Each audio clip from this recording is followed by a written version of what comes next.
Ompong was so far the strongest typhoon to hit the Philippines in 2018, causing a number of casualties and massive damage to agriculture and infrastructure sectors of various regions. Nearly a week after the onslaught of Typhoon Ompong, the economic team and the National Disaster Risk Reduction and Management Council crafted a resolution recommending to President Rodrigo Duterte the declaration of a state of calamity in the regions of Cordillera, Ilocos, Cagayan Valley, and Central Luzon.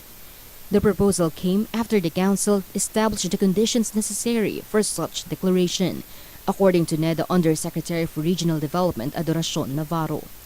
Should the President approve it, Neda's presentation showed that price ceiling on basic necessities and prime commodities can be imposed and help manage the inflation expectations. One way of getting ready is to manage expectations, no? Kasi inflation is driven by a large part ng inflation expectations. And one way of managing inflation expectations ay ito ngang recommendation to declare a state of calamity. With the state of calamity declaration, Neda showed that these are possible. Monitoring, prevention, and control of overpricing or profiteering, as well as hoarding of prime commodities, medicines, and petroleum products. Programming or reprogramming of funds for the repair and safety upgrading of public infrastructures and facilities. Granting of no-interest loans by government financing or lending institutions to the most affected section of the population. Allowing negotiated procurement as per Section 53 of the Government Procurement Reform Act or RA 9184, as well as access to international assistance as deemed necessary.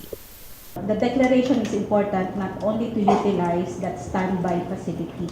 So kaya I mentioned earlier that the declaration will enable us to impose price ceiling, monitoring price overpricing, profiteering, and hoarding of prime commodities, and also programming, reprogramming of funds, granting of no-interest loans. On Wednesday, Finance Secretary Carlos Dominguez III noted that an estimated $500 million available funds under the World Bank loan facility can be immediately released once the chief executive declared a state of calamity.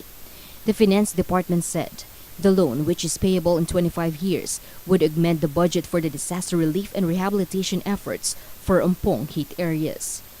According to Navarro, the economic team's recommendation is a manifestation of the government's swift action in times like this.